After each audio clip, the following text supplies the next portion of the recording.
This is A2 level. A2 level पे हम chemistry start करने लगे हैं। केमिस्ट्री में हमारे सेक्शन का नाम क्या है? Physical chemistry. और फिजिकल केमिस्ट्री में हम क्या पढ़ रहे हैं? बातें बंद करेंगे सब। Chemical energetics. केमिकल एनर्जेटिक्स में हम क्या पढ़ रहे हैं? Enthalpy changes. लो जी, इंथैल्पी चेंजेस में हम कौन कौन सी इंथैल्पी चेंजेस पढ़ चुके हैं उनको ज़रा मैं एक दफ़ा क्विक रिव्यू करता हूँ और फिर अपने टॉपिक की तरफ जाने की कोशिश करूँगा। कुछ हमने स्टैंडर्ड इंथैल्पी चेंजेस पढ़े हैं और कुछ हमने जस्ट इंथैल्पी चेंजेस पढ़े हैं। ठीक है, तो एक बात बताइए, हमने स्टैंडर्ड इंथैल्पी चेंजेस में लिखा हुआ है, आपने लिखना नहीं है, सिर्फ सुनना है। स्टैंडर्ड इंथैल्पी चेंजेस में कौन कौन से पढ़े हैं? सबसे पहले हमने डेल्टा एच ऑफ आर लिखा, उसके ऊपर क्या लिखा? थीटा। फिर हमने स्टैंडर्ड में और क्या पढ़ा? डेल्टा एच ऑफ एफ पढ़ा, उसके ऊपर क्या लिखा? थीटा। फिर हमने डेल्टा एच ऑफ सी पढ़ा, उसके ऊपर भी क्या पढ़ा? थीटा। फिर हमने डेल्टा एच ऑफ NEUT पढ़ा, उसके ऊपर भी क्या लिखा? थीटा। और कोई है जिसपे हमने थीटा भी लिखा है? हाँ जी, कल हमने एक आधा पढ़ा था, कौन सा वाला? डेल्टा एच ऑफ SOL है कि N भी है? SOL ही है, SOL पढ़ा है, उसके ऊपर भी हमने थीटा लगाया है। लेकिन हमने कुछ चीजें क्या पढ़ी हैं, सिर्फ ऐसे पढ़ी हैं कि स्टैंडर्ड नहीं लिखा उनके साथ, उनके ऊपर थीटा नहीं लगाया। ये कौन कौन सी थी? हमने आई थिंक सबसे पहले एक पढ़ा क्या? डेल्टा एच AT, इसके ऊपर स्टैंडर्ड लगाया है? नहीं। फिर हमने क्या पढ़ा है? Bond energy X, single bond X, इसके ऊपर थीटा लगाया है? नहीं। फिर हमने और क्या पढ़ा जी? आयनाइजेशन पढ़ी है, डेल्टा एच I.E, इधर द फर्स्ट वन और द सेकेंड वन, इसके ऊपर भी हमने थीटा नहीं लगाया। फिर हमने क्या पढ़ा है? Electron affinity, delta H E.A, इसके ऊपर भी थीटा नहीं लगाया। फिर हमने उसके बाद क्या पढ़ा है? Lattice energy, delta H LATT, इसके ऊपर भी हमने थीटा नहीं लगाया। फिर हमने एंड पे क्या पढ़ा? एक डेल्टा एच HYD, इसके ऊपर भी थीटा नहीं लगाया। ओके जी, इससे पहले कि पुत्र जी मैं आज के लेक्चर में आगे जाऊं, मेरा सबसे पहला आप लोगों से सवाल है कि उधर वाली 5 के ऊपर हमने थीटा क्यों लगाया है, और इधर वाली ये जो 1 2 3 4 5 या 6 हैं, इनके ऊपर हमने थीटा क्यों नहीं लगाया है? Anyone please? बल्कि एक सेकंड, एंड पर कोई गर्ल्स में से हाथ खड़ा करें। जी पुत्र।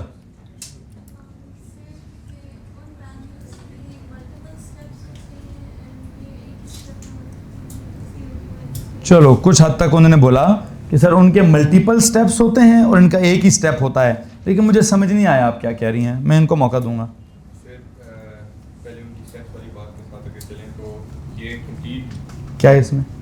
अच्छा, ये कंप्लीट रिएक्शन है, वो किसी एक रिएक्शन का एक। हाँ, असल बात ये है कि सर जी यहाँ पे ना आप पूरे कंप्लीट रिएक्शन की बात करते हैं। यहाँ पर आप क्या करते हैं? यहाँ पर कोई रिएक्शन नहीं होता, ये रिएक्शन में किसी भी रिएक्शन का कोई ना कोई क्या होगा, ये किसी भी रिएक्शन का कोई ना कोई स्टेप है। मिसाल के तौर पर अगर हम इसकी बात करें, सर ये तो है ही स्टैंडर्ड है, ये क्या लिखा हुआ है? It is defined as enthalpy change when what? When क्या? नहीं, व्हेन 1 मोल नहीं भाई, when molar quantities of the reactants in the balanced chemical equation, या when molar quantities of the reactants in the stoichiometric balanced chemical equation react completely of course to give products. तो ये तो पूरा reaction आ गया।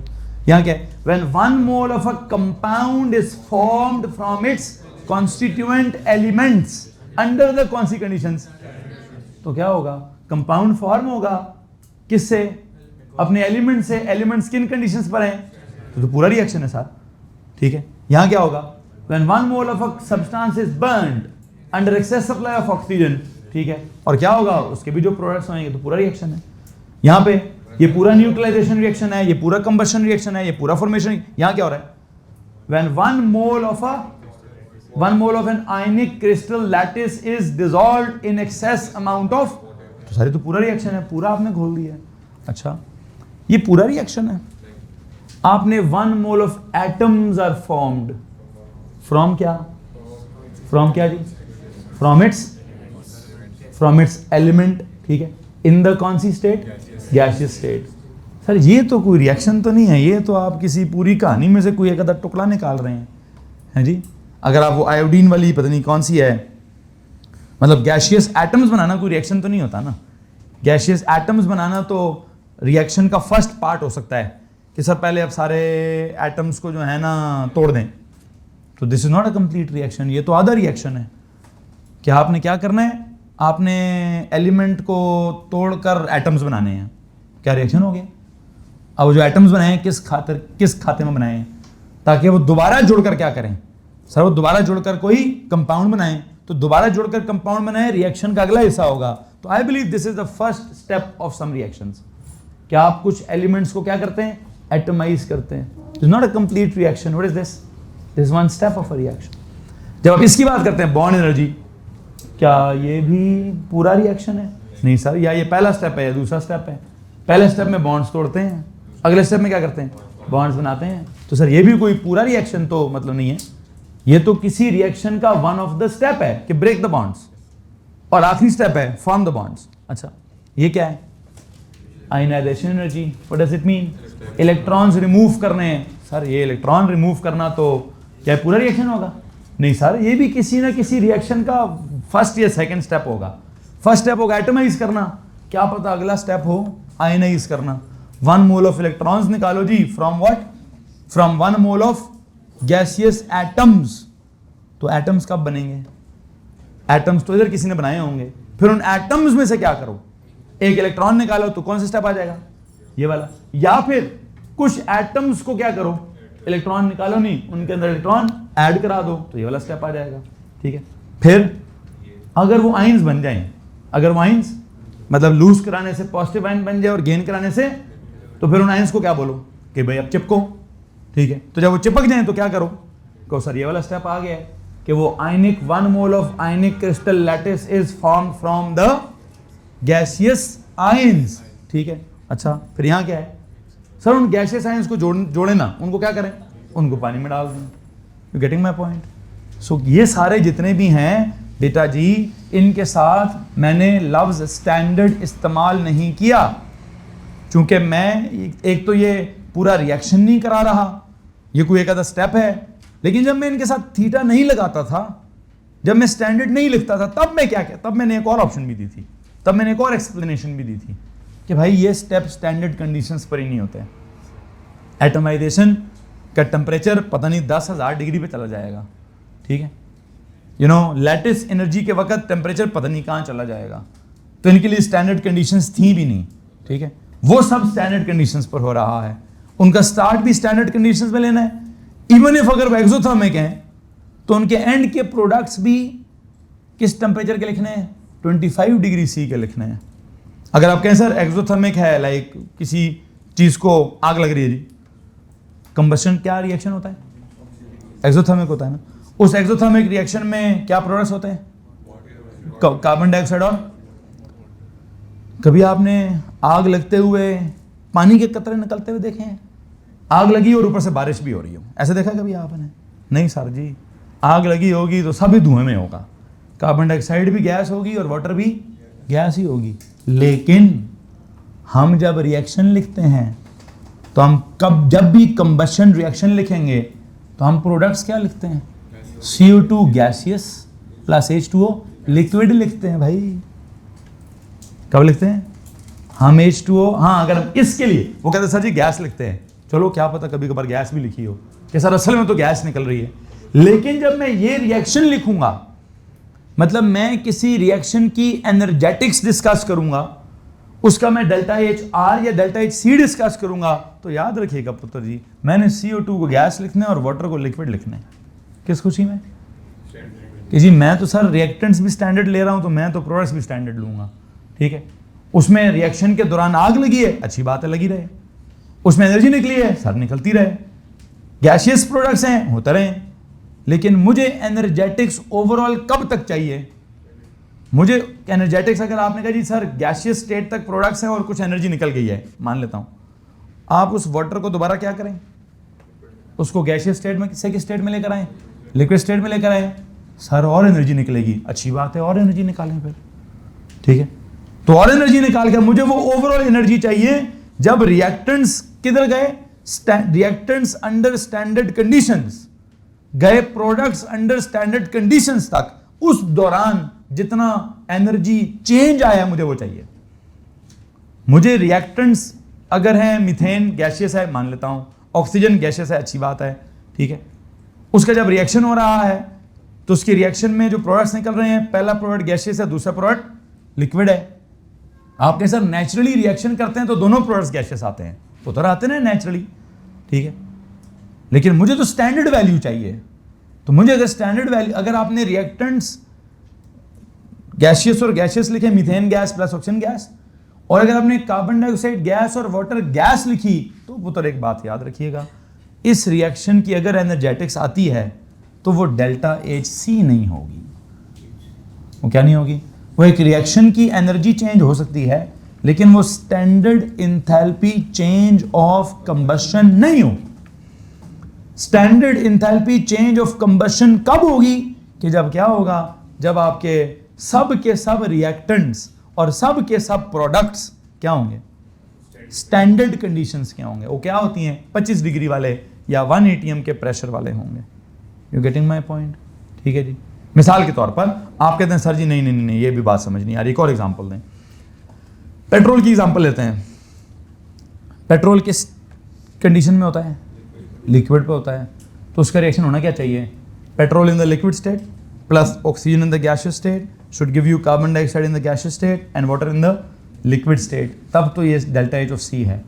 लेकिन अगर आप कहते हैं नहीं नहीं सर मैंने तो इंजन को पढ़ा हुआ है, मुझे तो पता है इंजन के अंदर, पिस्टन के अंदर जब पेट्रोल पहुंचता तो लिक्विड में तो पहुंचते ही नहीं है सर, वो तो वेपर्स पहुंचते हैं, ठीक है।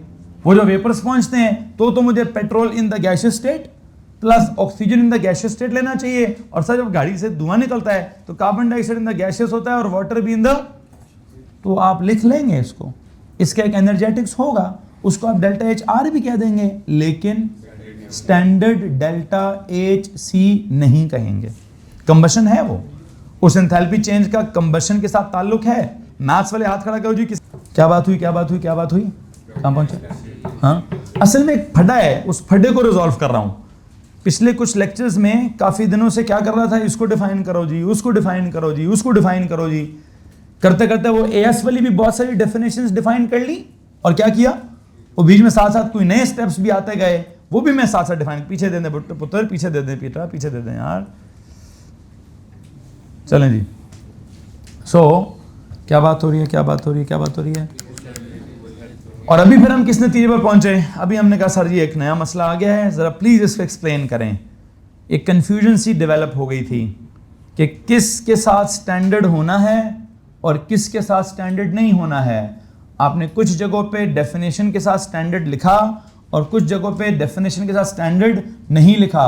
मतलब कुछ जगहों पे स्टैंडर्ड कंडीशंस की बात की और कुछ जगहों पे स्टैंडर्ड कंडीशंस की बात नहीं की। तो क्या साइंस है यार? आई होप साइंस समझ आ गई है। क्या साइंस समझ आई है? कुछ और समझाएगा जी? जी जनाब साहब, शाम आप समझाएंगे। सर वो डिपेंड करता है कि जो प्रोडक्ट्स बनती है, जैसे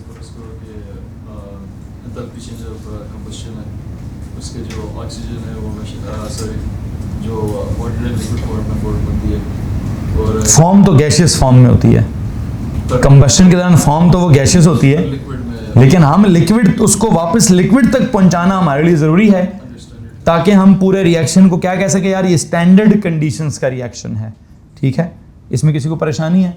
लेकिन यहाँ पर क्या होता है, यहाँ स्टैंडर्ड क्यों नहीं आ रहा? क्योंकि वो it doesn't follow standard conditions, मतलब जो प्रोडक्ट्स फॉर्म हो रही है वो मैच अप नहीं कर पा रहे स्टैंडर्ड कंडीशंस। मिसाल दें कोई, इधर एटमाइजेशन से मिसाल दें, क्लोरीन की एटमाइजेशन कराएं, मतलब 1 mole of chlorine atoms from gases, in the gaseous state are formed from their constituent element in the gaseous state। चलो इसमें से अगर हम बात करते हैं तो आप क्या क्लोरीन इनिशियली स्टैंडर्ड कंडीशन में तो Cl2 गैस है मान लिया, लेकिन जब Cl एटम की बात होगी, जो आपने एटमाइज कर दिए हैं वो 25 डिग्री पर होंगे, उनको एटमाइज करने के लिए 1000 डिग्री पे जाना पड़ेगा शायद, आई डोंट नो जितने भी जाना पड़ेगा, उस स्टैंडर्ड से निकलना पड़ेगा आपको। तो अगर आप वापस स्टैंडर्ड कंडीशन को छोड़ेंगे तो क्लोरीन ने फिर क्या कर लेना है, उसने तो फिर बॉन्ड बना के Cl2 बन जाना है। 25 डिग्री पर तो क्लोरीन का एटम कभी भी नहीं मिलेगा आपको, ठीक है। 25 डिग्री पर तो क्लोरीन का मॉलिक्यूल ही मिलेगा भाई, ठीक है। हाँ, उसका क्लोरीन का एटम बनाना है, एटम पुत्र वो उसको हीट दें तो हीट दें तो हीट दें, कितनी हीट दें कि कोवेलेंट बॉन्ड उसका क्या हो जाए, टूट जाए। और वो कब टूटेगा, 25 डिग्री पे तो नहीं टूटने वाला भाई, ठीक है। उसके लिए आपने कहीं ऑर्गेनिक केमिस्ट्री में पढ़ा है सर यूवी लाइट मारें। अब यूवी लाइट मारेंगे किसी को तो उसका टेम्परेचर 25 तो नहीं रहेगा, वो 25 से कहीं ना कहीं तो आगे जाएगा, ठीक है। तो बहरहाल मैं जो बात समझाना चाहता था, उम्मीद करता हूँ। चलें एक और एग्जाम्पल, डेल्टा एच हाइड्रेशन की मिसाल दें। What is delta H? हमने कल आखिरी कोई जल्दी में डेफिनेशन लिखी है, क्या थी यार ये, क्या था इसमें, क्या था राणा साहब आप समझाएंगे डेल्टा एच हाइड्रेशन? सोडियम को देख लें गौर करें, सोडियम लिखा है कि क्या लिखा है? सोडियम का आयन जब पानी में डिसॉल्व करेंगे, ठीक है। तो ये कोई स्टैंडर्ड है? कैसे नहीं है? क्या इसमें से कौन सी चीज स्टैंडर्ड कंडीशन पे नहीं है जी? साथ में नंबर, ये डेल्टा एच हाइड्रेशन की मिसाल देने हैं। रिएक्शन लिखा हुआ है sodium 1 positive gaseous ion dissolved in water to form sodium 1 positive aqueous ion. इसमें से कौन सी चीज है जो स्टैंडर्ड कंडीशंस पे नहीं है? क्या? हाँ, तो कौन सी चीज स्टैंडर्ड नहीं है?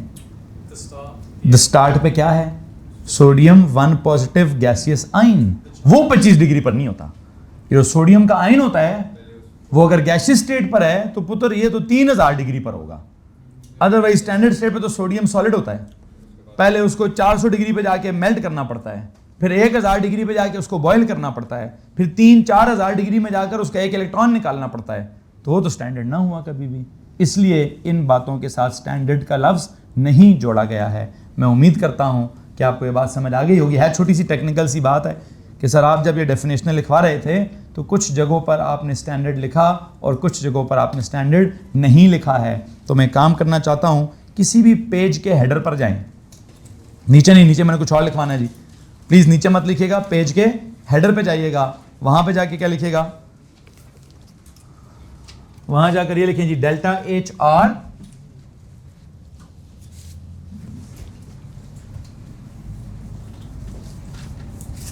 बल्कि ये हेडिंग दें standard enthalpy changes.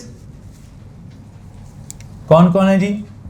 Delta H R के साथ थीटा, डेल्टा एच एफ के साथ थीटा, डेल्टा एच सी के साथ theta, delta H N E U T के साथ थीटा और delta H S O L के साथ थीटा। और यहां क्या होगा? यहां इस वर्ड स्टैंडर्ड का मतलब यह है कि हर चीज किधर है, all the reactants and the products are at standard conditions, all the substances are at क्या जनाब? Standard conditions. किसी एक आधे पेज के हेडर पर ये लिख दीजिए, और अगर आप दूसरे पेज किसी और जगह जाएंगे तो वहां क्या लिखना है? सिर्फ क्या लिखें जी?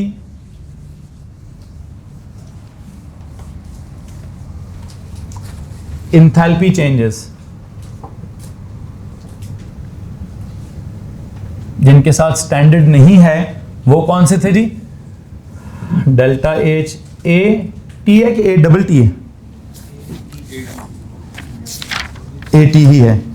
फिर ई ऑफ एनी बॉन्ड, फिर क्या जी? और delta H I dot E, delta H E dot A, delta H L A double T, delta H H Y D. ये सारे क्या हैं? ये सारे जो हैं दे आर नॉट एट क्या? They are not at standard conditions. इनमें क्या होता है? They are just any of the step of a complete reaction, ठीक है। इनके साथ क्या है, इनके साथ स्टैंडर्ड क्यों नहीं है ऑल द सब्सटेंस, बल्कि सम ऑफ द सब्सटेंसेस, बल्कि ईदर द रिएक्टेंट्स और the products, either the reactants, बल्कि इधर नहीं, neither the reactants nor the products, ये भी गलत है। तो पहले ठीक है कि दोनों में से कोई भी एक आधा ऐसा है जो स्टैंडर्ड कंडीशन पर नहीं है, दोनों नहीं, either the this or the products are what, are not at standard conditions। Hello जी, अब ठीक है जी, ठीक है।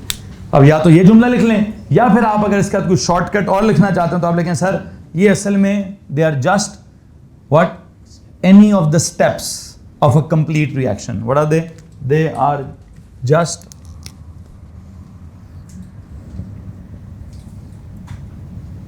they are actually any one of the steps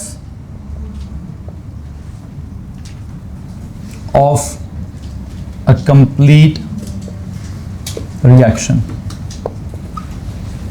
यहां क्या है, they represent complete reaction, they are complete reactions। Hello, वो कंप्लीट रिएक्शंस थे, ये कंप्लीट रिएक्शंस, वो सब स्टैंडर्ड कंडीशंस पे था, यहां सब में से कुछ ना कुछ ऐसा है जो स्टैंडर्ड कंडीशंस पर नहीं है। वो कंप्लीट रिएक्शंस हैं, ये कंप्लीट रिएक्शंस नहीं है, उनका कोई ना कोई स्टेप है। यहां तक अगर किसी को परेशानी है तो प्लीज हाथ खड़ा करेंगे। एनीवन? सो होपफुली जो बात मैं आपको समझाना चाहता हूं वो आपको समझ आ रही होगी। यहां से अगर हम थोड़ा सा मजीद आगे चलें, आई थिंक मुझे ना आपको कल के लेक्चर में जब मैंने हाइड्रेशन एंड किया उसकी थोड़ी सी और एक्सप्लेनेशन देनी है। वो थोड़ी सी और एक्सप्लेनेशन क्या देनी है,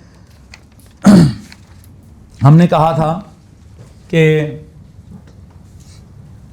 इधर कौन सा बॉन्ड तोड़ते हैं, इधर कौन सा बॉन्ड तोड़ते या बनाते हैं।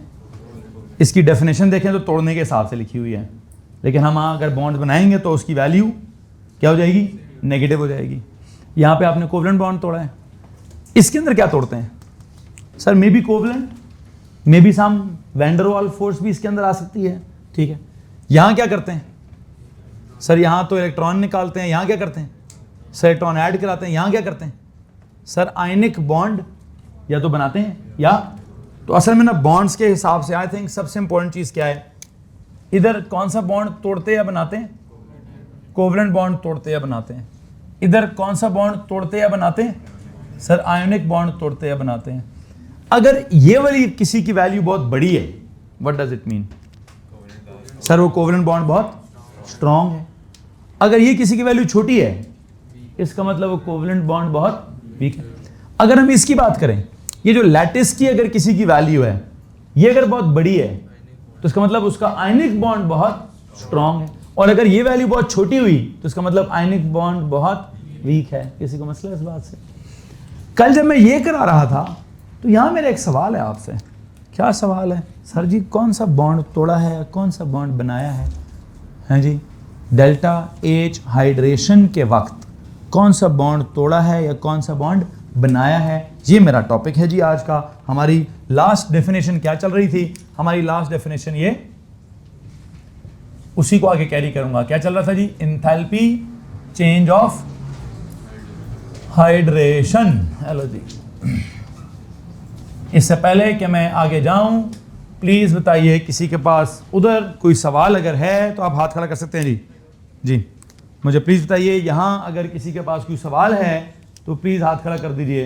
एनीवन? नो? ओके, तो मैंने पिछले लेक्चर्स की समराइज किया है, समरी सुनाई है। आज का लेक्चर यहां से स्टार्ट होने लगा है। इस लेक्चर का इंट्रो मैंने कल दिया हुआ है जी। क्या इंट्रो दिया हुआ था? इट इज डिफाइंड एज क्या, द एंथैल्पी चेंज व्हेन क्या, 1 mole of gaseous ions are क्या, dissolved in what, excess amount of water कह दें या इनफाइनाइट अमाउंट, मतलब excess amount of water for infinite dilution, जो मर्जी कह दे, मुझे इससे फर्क नहीं पड़ता। फर्क मुझे इस बात से पड़ता है कि सर जी इस डेल्टा एच हाइड्रेशन में और इस डेल्टा एच सोल्यूशन में कोई मसला है। मुझे पहले ये मसला सुनाएं, फिर मैं आगे जाऊंगा जी। डेल्टा एच सोल्यूशन को डिफाइन करें जी। एक स्टेप पीछे जाएं, कल के लेक्चर में एक स्टेप पीछे जाएं जी। वो एक स्टेप जब आप पीछे जाते हैं तो प्लीज मुझे आप एक बात बताइए कि आपको वहां पर क्या दिखता है। डेल्टा एच सोल्यूशन की डेफिनेशन दिखती है और वहां पे स्टैंडर्ड भी लिखा होता है, मतलब वो प्रॉपर कंप्लीट रिएक्शन है, मतलब वो अंडर स्टैंडर्ड कंडीशंस होगा। क्या लिखा था वहां पे आपने?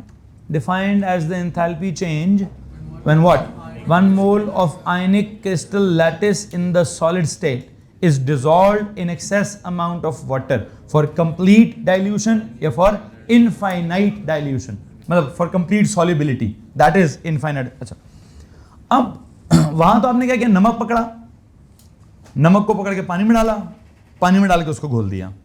तो आपने नमक को पकड़ के, नमक अंडर स्टैंडर्ड कंडीशंस लिया, पानी भी अंडर स्टैंडर्ड कंडीशन लिया, पकड़ के घोल दिया, घोलकर फाइनल प्रोडक्ट भी अंडर स्टैंडर्ड कंडीशंस लिया।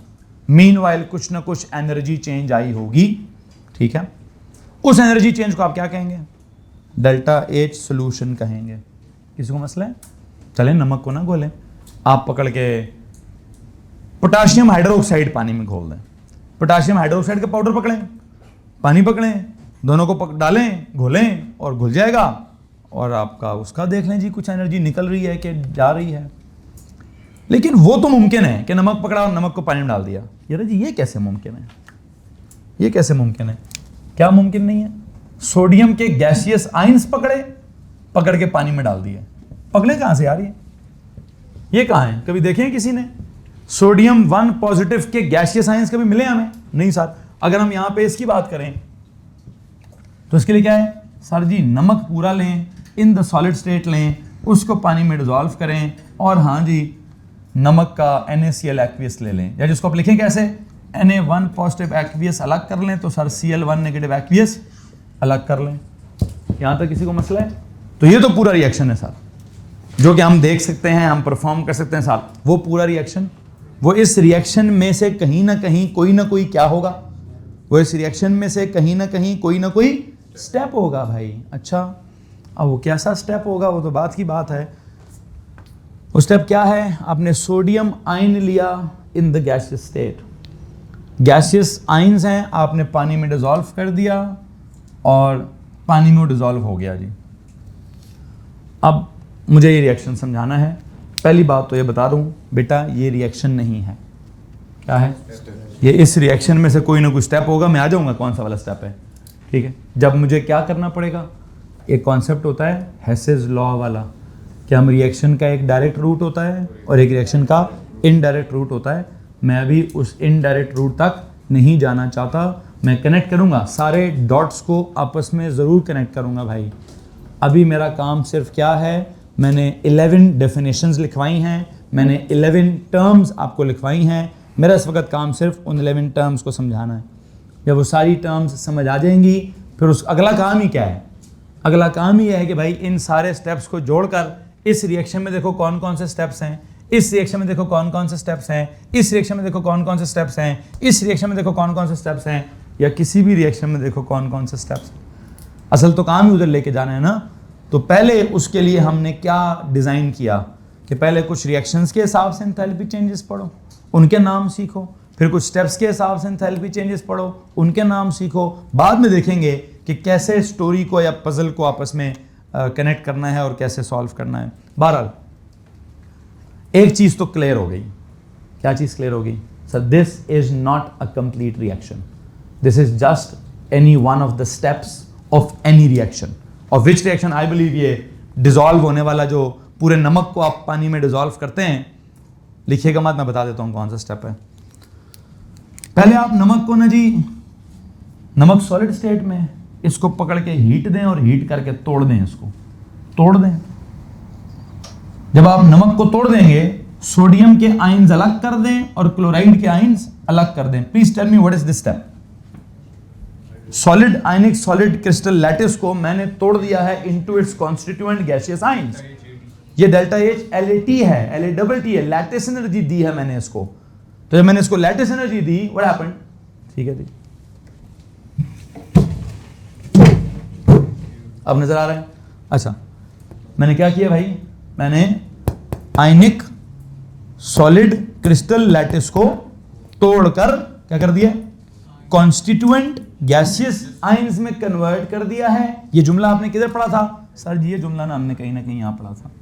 अच्छा, अब इन आयंस को क्या करूं? सर जी इन आयंस को पानी में डाल दें आप। सोडियम गैसियस आयन को पानी में डालें, ये आ जाएगा। क्लोराइड गैसियस आयंस को पानी में डालें, ये आ जाएगा। तो यहां क्या चल रहा है?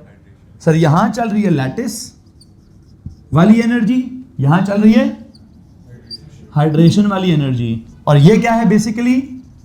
सोल्यूशन वाली एनर्जी। तो अगर मैंने कहीं हेसेस लॉ पढ़ाना हुआ आपको, तो मैं क्या कहूंगा? नहीं लिखना नहीं है भैया, मैं बाद में लिखा दूं। क्या क्या पढ़ाऊंगा जी? क्या वो एक डायरेक्ट रूट होता है तो पता नहीं कोई एक इनडायरेक्ट रूट होता है, तो डायरेक्ट रूट की जो एंथैल्पी चेंज होती है और जो इनडायरेक्ट रूट की एंथैल्पी चेंज होती है, दोनों आपस में क्या होती हैं? बराबर होती हैं। ऐसी होता है ना, ठीक है। लेकिन ये कब पढ़ाऊंगा? ये तो पता जब हेसेस लॉ आएगा तब पढ़ाऊंगा ना, ठीक है। बहरहाल मैं अभी हेसेस लॉ वाली बात एक्सप्लेन नहीं करना चाहता, तो मैं नहीं मांग रहा आपसे कि आप ये लिखें। अभी ये मैं लिखवाऊंगा, डोंट वरी, पूरा टॉपिक है मेरे पास ये। लेकिन अभी जस्ट ये क्लियर करना चाहता हूं कि this is a complete reaction, whereas this is the first step of this reaction, then this is the second step of this reaction. तो एक चीज पे तो आपको यकीन लाना पड़ेगा कि sir this is not a complete reaction, this is a step of a reaction. इसमें किसी को प्रॉब्लम है? अच्छा, अब मुझे असल में स्टेप वाली बात तो कॉमन है, वो तो सबको समझ आ गई, सर स्टेप ही है, ठीक है, समझ आ रहा है। मुझे असल में समझाना क्या है कि यार यहाँ ये एक्सो है या ये एंडो है, इसमें एनर्जी रिलीज होगी या इसमें एनर्जी एब्जॉर्ब होगी। चूंकि मुझे काफी हद तक पता है, जब हम एटमाइजेशन पढ़ रहे थे तो we knew it. This is कौन सा प्रोसेस? बोलो भाई, एंडोथर्मिक प्रोसेस है। सर बॉन्ड तोड़ना है, कैसा प्रोसेस है? सर कंफर्म एंडोथर्मिक है। बॉन्ड बनाना है, एक्सो है। सर आयनाइजेशन एनर्जी, इलेक्ट्रॉन निकालना है, कंफर्म क्या है? सर कंफर्म एंडोथर्मिक है। इलेक्ट्रॉन अफिनिटी, इलेक्ट्रॉन ऐड कराना है। सर नॉन मेटल्स के लिए पहले वाला इलेक्ट्रॉन अफिनिटी एक्सो है, तो फिर दूसरे वाला इलेक्ट्रॉन अफिनिटी, अच्छा लैटिस एनर्जी, लैटिस फॉर्म करनी है, लैटिस तोड़नी है। तो अब ये रह गया, ये क्या है?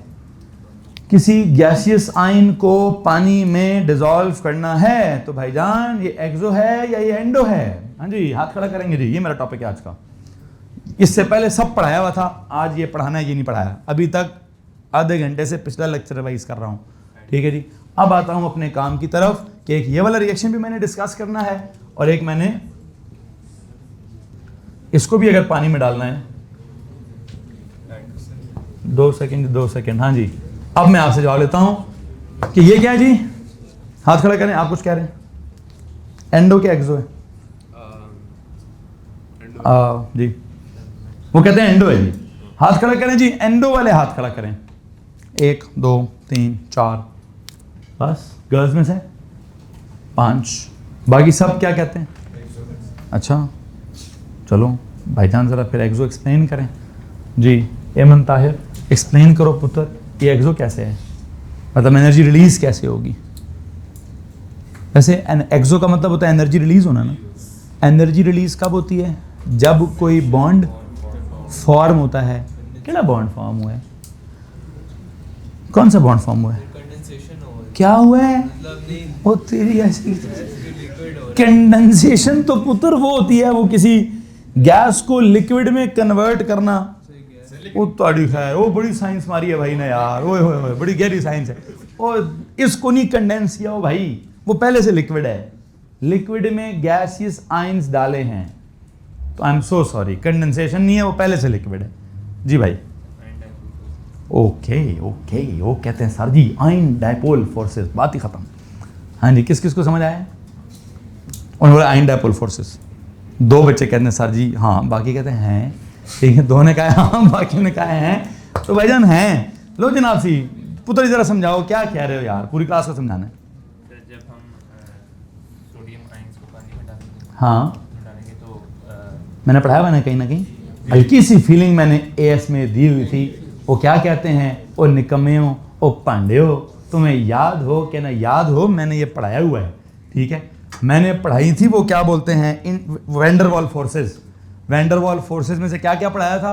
पहले कहीं पढ़ाता था temporary dipole induced dipole forces, फिर कहीं पढ़ाया कौन सा? पीडीपीडी, परमानेंट डायपोल फोर्सेस, जिसको कभी जाकर क्या कह दिया था? Hydrogen bonding. वहीं पे जाकर कहीं ना कहीं मैंने एक आधी चीज और भी पढ़ाई होगी, there is an ion, there is a dipole, if the ion is mixed with dipoles then there is an ion dipole force.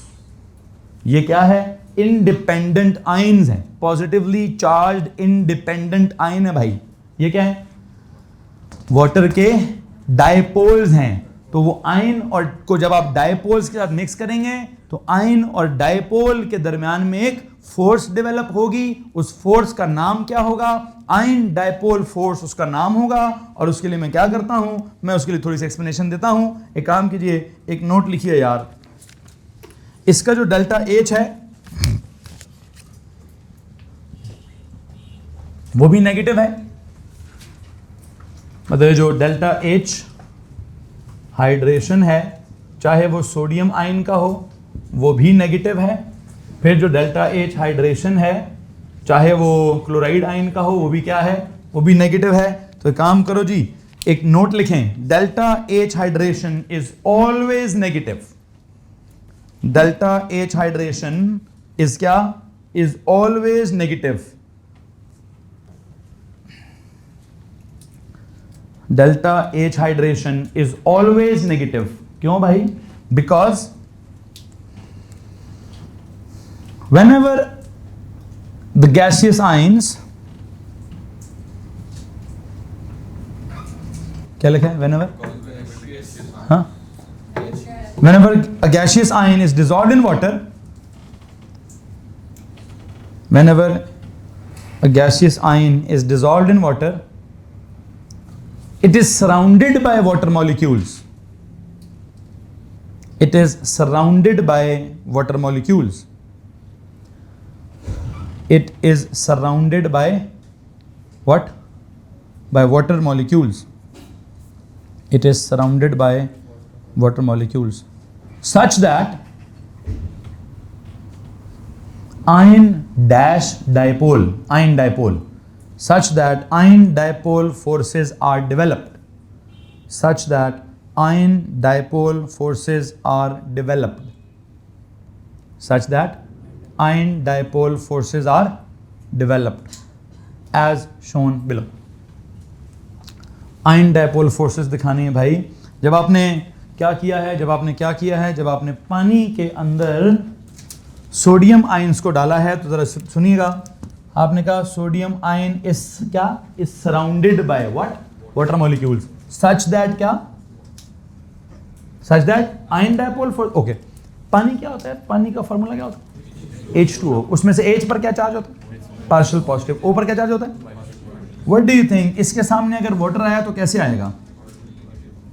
तो इसके सामने अगर वाटर आया ना तो ऐसे आएगा कि उसका पार्शियल पॉजिटिव उस तरफ होगा और पार्शियल नेगेटिव इस तरफ होगा, और इनके दरमियान में क्या पैदा होगा? है जी, आयन डायपोल फोर्स पैदा होगी। अगर इस सोडियम के उस तरफ पानी आ गया तो वो पानी भी कैसे आएगा? वो पानी भी ऐसे आएगा कि H जो है वो ऑपोजिट एंड पर रहे और O का पार्शियल नेगेटिव एंड इस तरफ रहे। इधर भी दरमियान में क्या पैदा होगा जी? इधर भी दरमियान में अगर सोडियम आयन पॉजिटिव है तो वाटर उसको कैसे सराउंड करेगा? इस तरीके से सराउंड करेगा कि वाटर का नेगेटिव एंड उसके सामने आ जाए। क्या हो जाए? वाटर का मॉलिक्यूल घूम जाएगा। कैसे घूम जाएगा? अगर वाटर का पॉजिटिव इसके सामने आ गया तो ये उसको क्या करेगा? रिपेल करेगा। रिपेल करके या तो दूर कर देगा या उसको ड्रिफ्ट कर देगा। ड्रिफ्ट करते करते रोटेट कर देगा। रोटेट करते करते कहेगा भाई कैसे आओ? ऐसे आओ कि तुम्हारा नेगेटिव मेरे सामने है तो फिर हाँ मेरे करीब रह जाना। तो क्या होगा? तो वाटर ढेर सारे हैं, उनमें से जो जो पॉजिटिव मुंह लेकर सामने आएगा वो परे धकेल दिया रहेगा, और जिसका मुंह नेगेटिव वाला इसके सामने आएगा तो वो सोडियम उनको आपस में पकड़ लेगा या वो सोडियम को पकड़ के घेर लेंगे। तो खैर क्या होगा? सोडियम जो है वो वाटर के मॉलिक्यूल्स में घेरा जाएगा। ठीक है जी। कैसे? दो साइडों से नहीं, कितनी साइडों से? चार। क्यों 4 साइडें होती हैं? 6 साइडों से भाई। सोडियम को जैसे सोडियम क्लोराइड के अंदर किसने घेरा हुआ है? Each cation was surrounded by 6 anions in the crystal lattice. यहां पर भी sodium ion would be surrounded by I believe कम से कम 6 वाटर मॉलिक्यूल्स। लेकिन हाँ, ये वाटर मॉलिक्यूल्स तो लिक्विड स्टेट में है, तो सब मूव कर रहे हैं, तो सब तो मूव कर रहे हैं। अब पता सब कैसे मूव करेंगे? अब 6 इकट्ठे मूव करेंगे। पूरा वाटर वो नहीं होगा, क्या नहीं होगा सर? पूरा वाटर सॉलिडिफाई नहीं हो रहा, मैं ये नहीं कह रहा हूं। मैं क्या कह रहा हूं? 6 मॉलिक्यूल्स जुड़ गए हैं भाई, उनको दरमियान में किसने पकड़ लिए? उनके दरमियान में सोडियम आ गया, उसने इधर से भी पानी पकड़ लिया, उधर से भी पानी पकड़ लिया, ऊपर से भी पानी पकड़ लिया, नीचे से भी पानी पकड़ लिया, सामने भी पानी पकड़ लिया, पीछे भी पानी पकड़ लिया। तो अब एक सोडियम के इर्द गिर्द क्या आ गया? 6 पानी। पानी आप कहते हैं सर लिक्विड स्टेट में है, मॉलिक्यूल्स कैन मूव। हाँ तो करें मूव। अब एक ना मूव करें, कितने कितने मूव करें? कम से कम 6 मूव करें, ठीक है। बहरहाल यहां पे भी वो वाटर आ जाएगा, यहां पे भी वाटर आ जाएगा,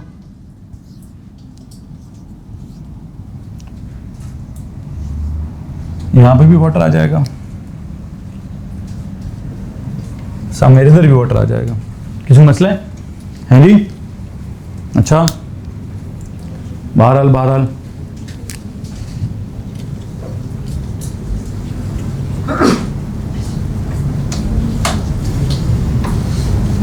और यहाँ पे भी पार्शियल नेगेटिव आया है सामने, यहाँ पे भी पार्शियल नेगेटिव आया है सामने, पार्शियल नेगेटिव। जी तो भाई हमने क्या कहा? व्हेनेवर, ऊपर क्या जुमला लिखा है जी? Delta H hydration is always negative. क्यों जी? बिकॉज क्या होता है?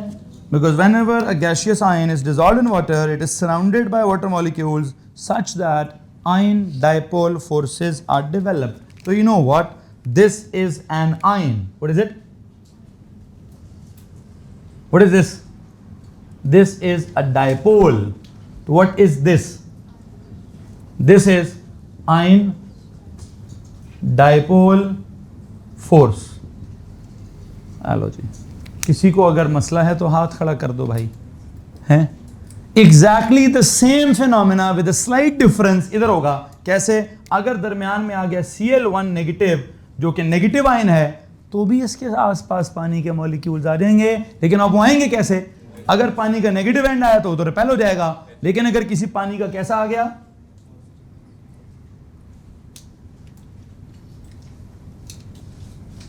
नेगेटिव एंड उधर चला जाएगा जी, पॉजिटिव एंड जो है इसके सामने आ जाएगा, तो इनके दरमियान में यहां क्या पैदा होगा जी? ये लो जी। सिमिलरली यहां पर भी अगर कोई वाटर मॉलिक्यूल आता है तो उसका H इसके सामने आएगा, और अगर यहां पे भी कोई वाटर मॉलिक्यूल आता है तो इसका H और H इस तरफ सामने आएगा।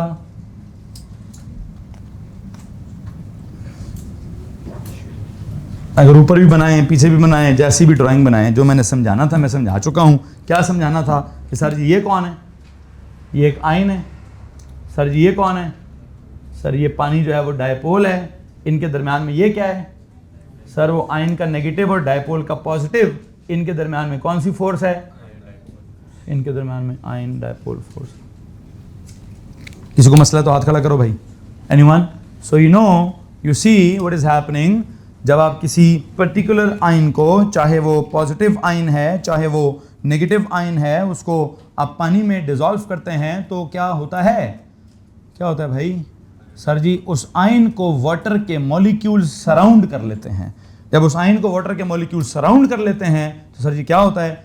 वो आयन के दरमियान और उस वाटर के डायपोल के दरमियान एक फोर्स डेवलप होती है, और उस फोर्स का नाम क्या होता है? सर जी उस फोर्स का नाम जो है वो आयन आगे डायपोल फोर्स होता है। इसमें अगर किसी को परेशानी है तो हाथ खड़ा कीजिए। अब अगली बात यह है कि फोर्स क्या हो रही है? डेवलप हो रही है, मतलब कोई पर्टिकुलर बॉन्ड फॉर्म हो रहा है तो एनर्जी रिलीज होगी। Hence the step would be क्या?